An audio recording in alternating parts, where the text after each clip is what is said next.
one of the biggest and most impressive case studies that you guys have been involved with, this kind of growth partner journey, is with R.A.D. Yeah. The performance footwear and kind of CrossFit kind of sector brand. Yeah.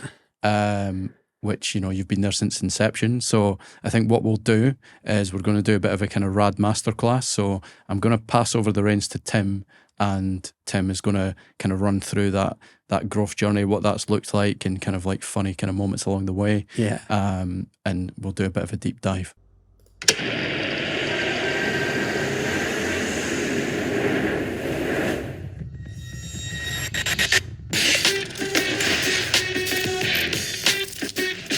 Something about a shoe and the form that really draws me in. From a very early age, I was obsessed with shoes. I remember my first ever pair of Jordans, begging my mum and dad to buy me these shoes. We bought them when we were in our caravan in Wales, but I wasn't allowed them until my birthday. Every time they went out, I'd run into the bedroom, I'd go under the bed, I'd get them on, I'd sniff them, and then I'd put them back and go off again. I had this kind of obsession from quite a young age with shoes. I would always save all my money to buy trainers. So I met Ben, probably going back like, it was about a year and a half before R.A.D launched, or maybe even 2 years before R.A.D launched. Ben basically had a gym. He'd sold his gym. He had some money. He was hell-bent on creating his own brand. Yeah. He wanted to create a shoe, but at that point didn't know even if that was at all possible. Yeah.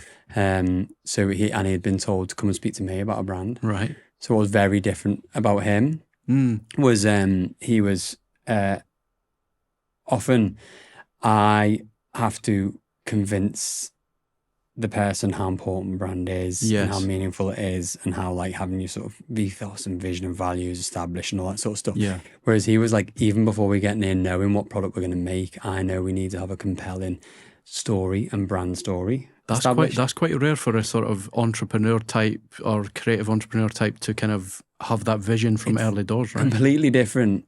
And honestly, can't comment on everything, but right now in this landscape and the world that we're in, I think it's imperative. Yeah. No longer can you blag it or like or fake it. You know, you've got to like love, live and breathe the business you're creating. Yeah. Which he did, and we sort of spent a year and a half, you know, developing who we were, what we stood for, changing stuff, thinking about stuff, like changing the entire proposition at one point, like working it out. We had a room in our studio in Brick Lane at the time, just full of pictures and stick outs, and we were creating power lines, working on shoes, we were road testing it. Like we went to such an extent before we even knew if we were going to be able to make a shoe. Wow. Because he just knew that that's what we needed, and it was that you know, basically it was that then took us to get an amazing shoe designer on the team. Wow. So it's all that foundational work again, that kind of preparation before you launch. Before we launched, before we had Ben had got more investment, he basically was like, right, we need to establish who we are as a brand.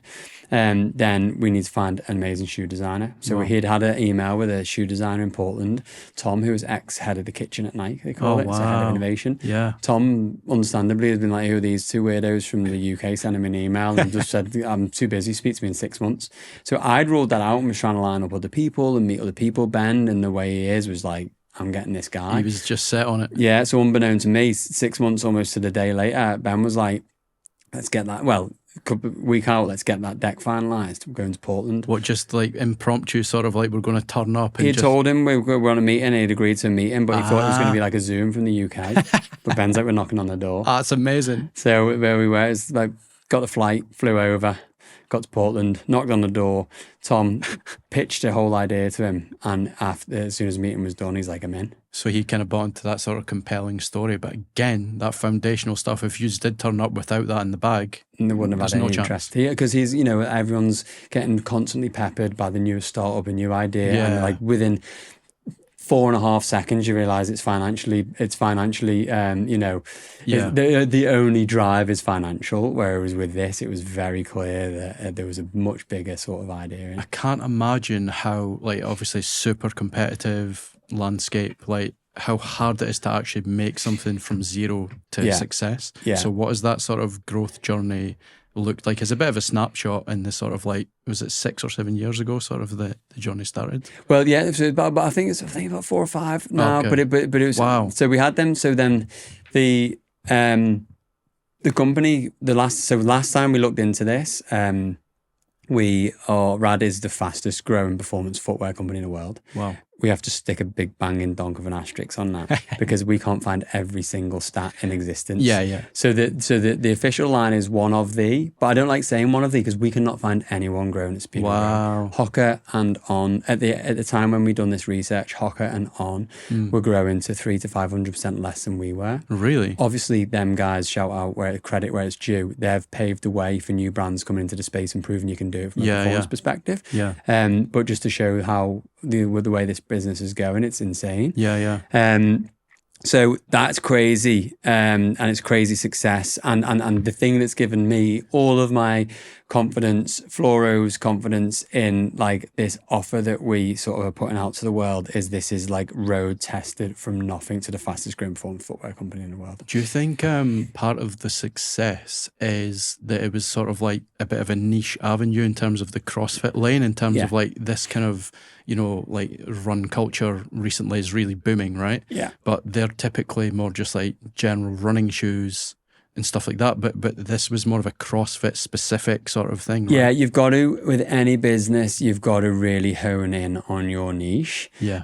The opportunity here, Ben was an ex-CrossFit athlete and had a CrossFit gym and loves and breathes the industry. Knew exactly what he wanted in a product, and also like is the advocate for it and had a network. But you've got to find your niche. You've got to start somewhere. You've got to get those fans, and honestly, to this day, we still don't lean into digital marketing or anything like that. It's all word of mouth. It's all people talking. The tricky thing is you go into a massive sector like that straight off the bat with running, and there's a lot of it's messy, it's busy, there's loads there. Yeah. So the CrossFit angle was amazing. Also CrossFit being like, you know, some people will disagree, but being the apex of that gym world means that you can then span into the wider gym space. Yeah. It's very odd to go up, but you can sort of come across and broaden something like that. So that was intentionally, who knows, super savvy. Yeah. Because the CrossFit world is a community, strong community. They like stuff that's new and interesting and exciting, and there's space for stuff that's new, interesting, exciting. Do you know what's so funny about you saying the word of mouth thing? So I was doing some F45 stuff, the classes like last year, and that's a little bit kind of CrossFit inspired, sort of stuff. So the trainers there are really into that world, right? Yeah. But I was wearing the R.A.D ones, and the trainer came up to me, he was like, "R.A.Ds." And then like he was like, oh, and then he was chatting about the brand and stuff, right? And then the next 2 weeks later I went in, he was like, I've just bought two new pairs, one for me, one for my missus. Amazing. And he bought like the new running shoes with the kind of different colorways on the sole and stuff. So it was like but I think that interaction probably spurred him on to then go and buy two more. And also 100%, and also the nature, this sounds like so obvious, but it really isn't. The nature of how the business was launched was only make what you can sell. Yeah. Which, if you said this to a caveman, they'd be like, of course, you only make what you can sell, but that is not how the industry operates. Really? Big brands, to control production, they make far more shoes than they're ever going to sell, because it means they can get the economies of scale down, they can control the entities, they can control the production, and they're basically throwing away half of their stock.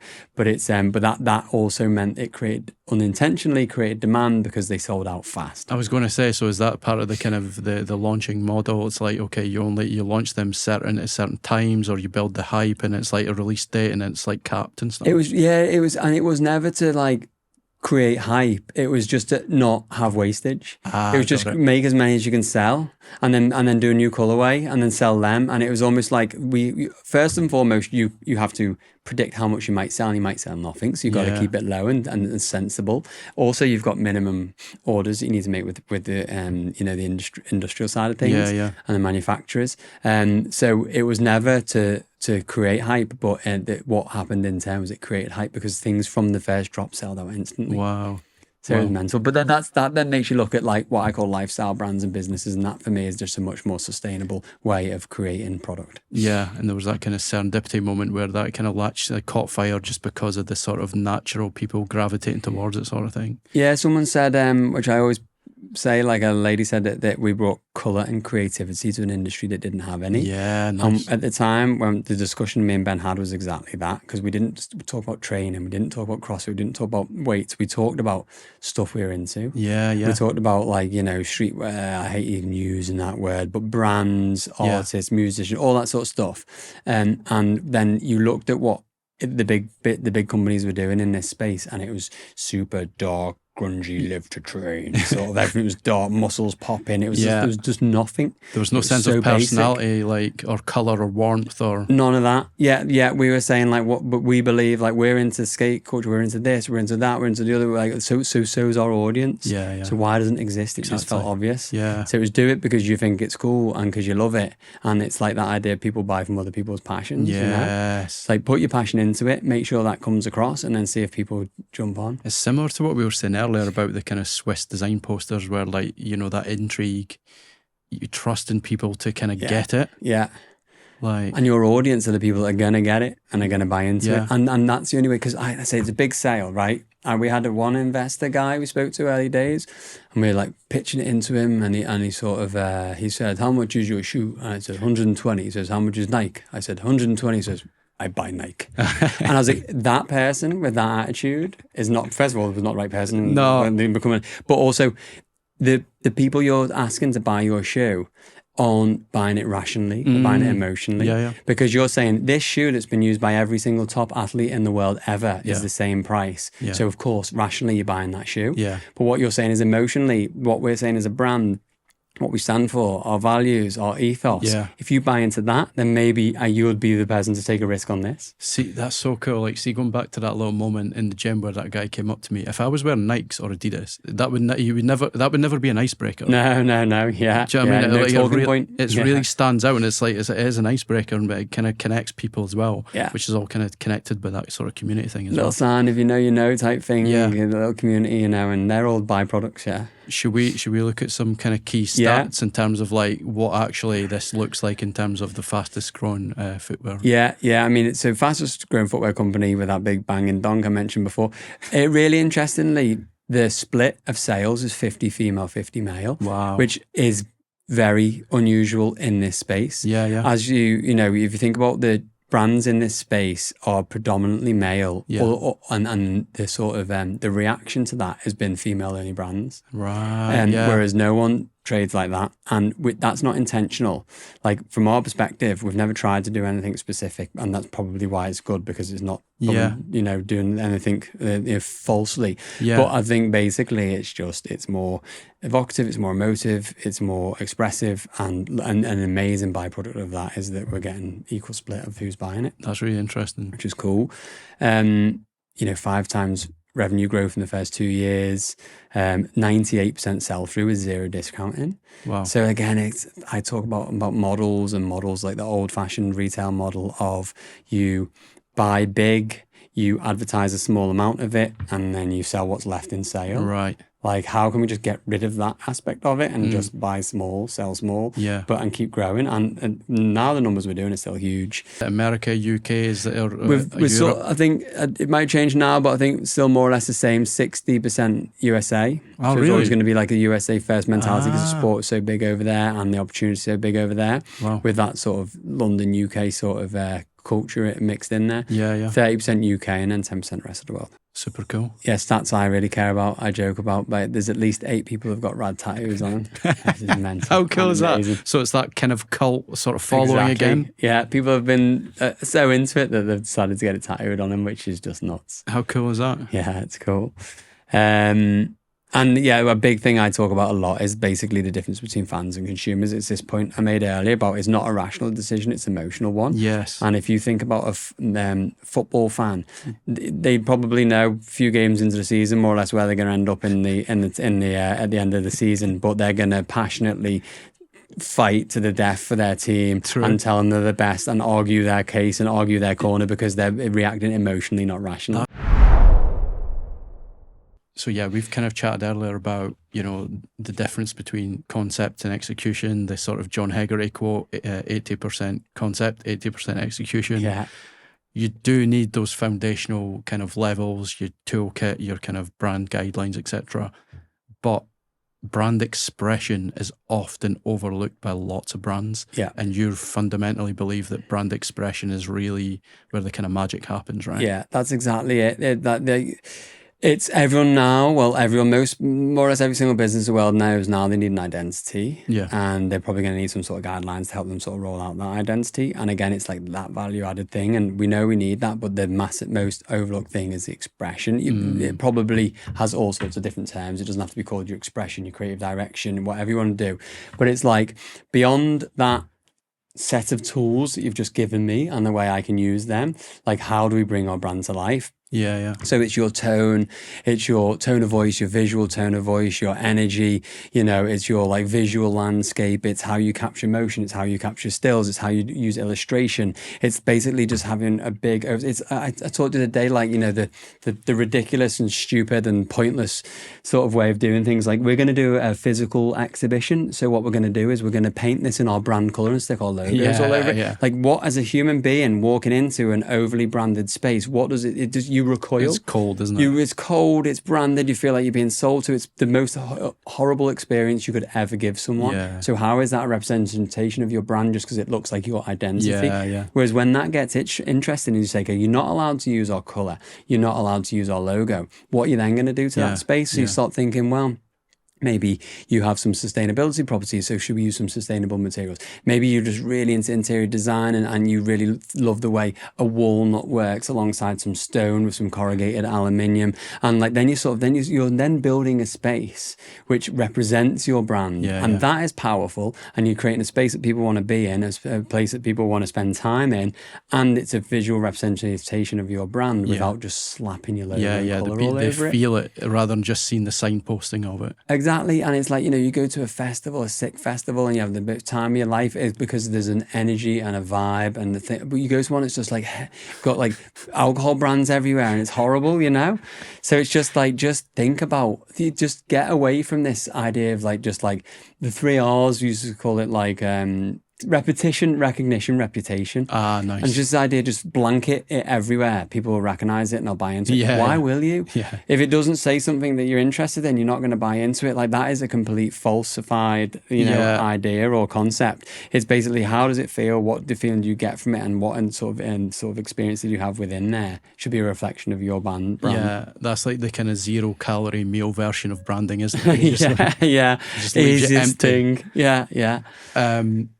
Okay, I think we're close to wrapping up in terms of like we're close to wrapping up. I think I love this story that you told at the Brain Station thing last year, where you went over to Joshua Tree to shoot this campaign, which looked unbelievable. The production level on that is insane. But looking at you look at the end product and you're like, wow, this is like such a shiny, awesome result.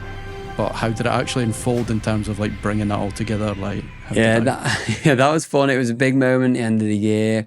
R.A.D's been flying, doing so well, and Ben was like, let's do something like amazing. He just loved this idea. It's his idea to go to Joshua Tree.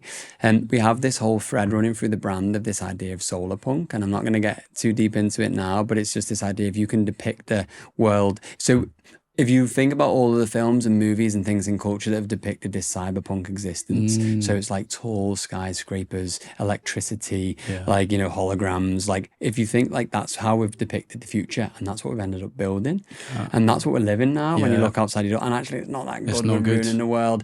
So it's like, we're not for any reason or anything, and no one ever knows this externally. Are we trying to say that we're helping the environment by making shoes, whatever? But what we're saying is, as a business, as a brand, if we can be inspired by a future which is more harnessing the resources of the world and more of a solar punk existence. Nice. June is a great example of solar punk versus cyberpunk. The way like the Fopters and stuff, like the way that they don't use like oil and stuff to fly and all of that stuff like that. Anyway, but if you can depict that, then maybe people will start thinking about it differently. And also I just say this thing about like, if like Nike's culture will be like some hoodies sat outside a corner shop and it's like, is that the best we can offer to our kids? But can you make like a crazy sparse environment sick? Yeah. So that was what got me excited about this idea of going to Joshua Tree and the Invisible House, and basically this idea that we actually ran a camp there for the athletes pre-season sort of thing. Oh, wow. But we were like, let's capture that like a sort of ensemble story. Like, we're bringing these heroes together, and you never know where they get to, but they end up driving through Joshua Tree in like Sherps and all that. So we had like multiple Sherps, we had motorbikes, we had this invisible house, we had a team, we had a snake wrangler, snake bitch she called herself, her name, and captured a rattlesnake right by the door we were in. Jesus. It was nuts. But this place is like hot 363 days a year sort of thing, and it was beautiful. The day before we'd done the recce, it was looking amazing. I flew in late and they showed me the pictures, and I was like, God, I could shoot this thing on my phone. It'd be amazing. Yeah. Woke up, pitch black grey skies, the biggest. We were driving in these like big 4x4s, and it was literally like lightning storms rattling off the ground. It pissed with rain all day. Oh my God. All day. We shot what we could. I was literally drenched. We were all drenched. We got what we could, and then we had to just extend it into the next day to try and get some more. So see, when like this happens, like it's unbelievable. Just like you can't believe that this has happened. Yeah. It's like there's a lot riding on it, and it's like you've only got a short window to capture it, right? What's kind of going through your mind? I mean, I was like inside stressing like mad, because we're there and we've got all the athletes there, we've got all the teams there, we've got all these outfits, months and months of planning. And they're just the effect it has on. Part of me was like, could we make this sick, and could we lean into the moodiness and the darkness? But it just didn't translate to the story in the time of year that we were telling. Yeah. So we were shooting all day. We were like, everyone was like really rolling up their sleeves and trying to get what we could, and we did get some stuff. But what we had to do was basically just extend our time there into the following morning, right? And then basically try and capture 12 hours worth of content in a few hours. Wow. So we had to be super like sharp on what we were going to get that following day, and just like, and be as clever as we could on the day itself and what we could get out of it. So you had to adapt, be nimble, be quick. And this is where the likes of, we mentioned Sophie earlier, also all the R.A.D team needed massive shout out there, and guys are involved in all this and do loads of amazing stuff, production teams, all that sort of stuff, and having Sophie on the day. But it was literally like, we've got to recreate this entire thing but for tomorrow. And with a limited team, limited talent, all that sort of thing. And it's we've had another situation like this, where this was actually in the UK, where we had a big shoot and there was a problem with power. Yeah. And I've seen a bit of a kerfuffle going on. Everything seemed to get sorted because I'm like trying to direct this thing. And later on, I said to one of the guys, I said, what was going on back there? And he said, well, obviously we kept this away from you. But he said the power went down. But the way to fix it was the electric guys, the team, Sparks, basically hooked up to the entire power from this whole town and controlled their power. So we put the whole town's power back on just so we could finish our shoot and give them power, and then sort it out at the end. And I was just like, this stuff that people do is amazing, and it's having the right people in place, Sophie in this instance from our perspective, and other people, to basically just turn this stuff around and get it going and get months worth of work compiled into like a few hours and stuff. Oh my God, so, yeah, that's incredible. It's fun, but it turned out good. I mean, equally, you know, there's things we couldn't do, which I know about, but no one else did. But the show must go on. Yeah, you exactly. must you have to adapt and just capture what. I mean, I'm just thinking there, like, so it was only that one day where the kind of thunder lightning, the next day it was back to sunny. What if it wasn't? Like, it was one day, and it was one day, and we only had one day of the entire shoot to capture everything. Wow. Luckily enough, we could move things, drag things, and the weather turned out in the morning. What were those sort of with Sherps? Were they the big crazy sort of Mad Max sort of? Yeah. They were insane. Yeah, they're mad. They're sort of recovery. I mean, it's sort of dark, but they're recovery vehicles, so they can drive through water on land. Another little interesting story, like the Sherps that we'd booked like 6 months in advance. Yeah. The driver phoned us and was like, a little bit of a problem because there's only so many Sherps in the world, and everyone who owns one has to be on the military call-up. Oh, wow. They got called up because of what was going on in Ukraine. Oh, God. And the Sherps basically got called up, and they were like, your Sherps have gone. Oh, no. And then they had to sort out other Sherps. So many moving parts here. Jeez. I mean, I remember seeing that one come up on my feed as well again, and like this like epic journey like through the kind of Joshua Tree, through the desert and all the cactus and all that, and then this bit at the end where it's like the sound effect of like the eagle or the hawk. I absolutely love that bit. Just that little sign off at the end. Yeah, and that's another thing we haven't even touched on today, but soundscapes, and like we've got teams building out that sort of stuff, and like how important that is in your content now. But yeah, so all those layers and like tying it off, like putting those kind of like those little final touches on it again, like kind of completing that full circle of the kind of end-to-end delivery that you guys do. Every single bit of it's got to be considered and awesome and amazing. And when I see something flat, we couldn't could have talked about this. But when you see something flat, it's just a completely different experience when you see it with the sound. But there's a whole bit I didn't talk about on that, but it's fine. Tim, it's been unbelievable, mate. Thanks so much for doing this. I know you're super, super busy, so thank you so much for coming today, and it's been an absolute blast, so thanks so much. Mate, thank you very much for having me. I think things like this, I always say people buy from other people's passions, and the fact you're just doing this, and I know why you're doing this purely for a love of the industry and love of talking to people and getting this stuff out there, is why I wanted to come and do it with you, and it's, good luck with it all. We're going to end on a quick lightning round, which is just quick, impulsive answers. Don't overthink it. It's just this or that. First question, branding or advertising? Branding. Twix or double decker? Oh, Twix with little salted caramel bits in it. Double decker, sorry, mate. Double decker? No, I'm just apologising. Oh, you're apologising. Yeah, I don't want to feel bad. They've been a long part of my life. Adidas or Reebok? Oh, shoot.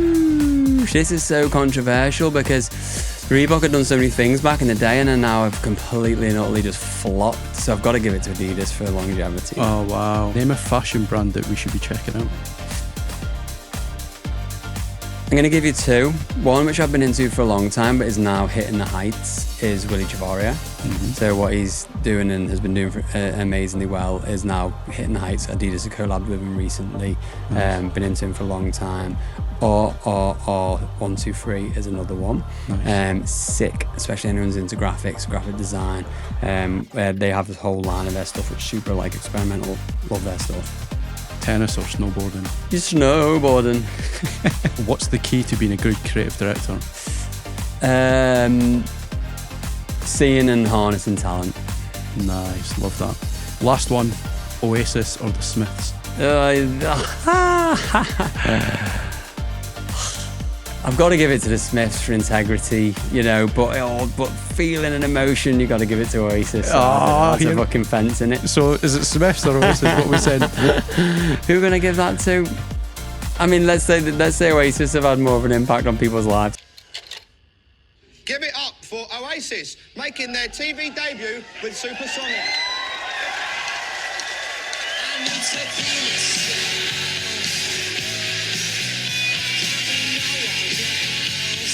Thanks so much for watching, guys. Like, comment, subscribe, and I'll catch you in the next one.